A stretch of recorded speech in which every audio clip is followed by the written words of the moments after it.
Tim and Beth Merck share what everyone who undertakes a restoration project knows. It's that need to preserve for future generations that's at the very heart of restoring America. And one example of this determination is in Washington's capital city, Olympia.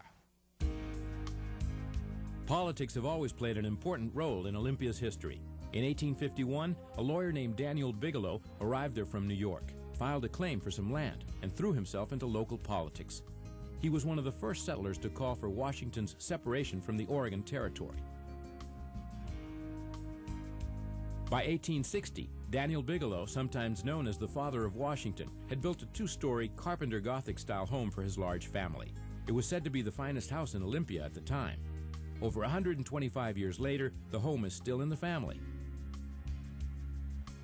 Daniel Bigelow III and his wife, Mary Ann, moved into the Bigelow house when they were married in 1935. Over the years, the house suffered structural damage and needed updating. But the Bigelows were not prepared to take on a massive restoration, so they crafted a unique plan. They approached the city of Olympia about purchasing the house to turn into a museum. The city was not prepared to take on a property, so they worked with a nonprofit, developed it, and then coordinated the arrangement between the Bigelows and a nonprofit to turn it into a museum. And we decided that was the only way to do it, but we didn't want to sell it to them and move out. We wanted to live here, so we asked them if we sold it to them, if we could retain a life estate. The city of Olympia agreed, granting Daniel and Mary Ann life tenancy in the Bigelow house until their deaths. Citizens dug deeply into their pockets and raised $115,000 toward the restoration of the home. But it would not be an easy undertaking. The first order of business was the foundation. The home's log flooring was literally sitting on the ground. It was snowing. We had to use sleds, plastic sleds, and we would take one in, pull it in, and then we'd fill it with dirt, and we'd yell sled out, and a guy would pull the sled out and dump it, and then take another sled in. So we'd pull it in, sled out, and that's how we dug underneath the house. Yeah, character building. Next, the vertical supports were replaced and reinforced.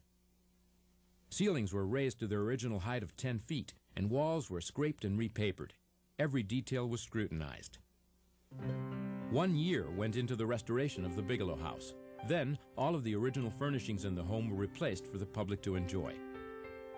Like the original desk Daniel Bigelow carried across the Oregon Territory, and the framed land documents bearing the signatures of 4 American presidents.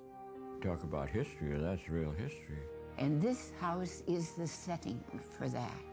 It isn't perpetuating the boards and the wallpaper and all the things that are here from 1854. It's what they did with them. And the thing that possesses me is to pass on to the future what there was in the past. The success of the Bigelow House Museum and its unusual life estate arrangements with the family may prove to be a model for other communities looking for ways to preserve their historic buildings. Coming up next, we'll head north to Port Townsend, where a Florida couple makes a new home and saves in Italianate manner.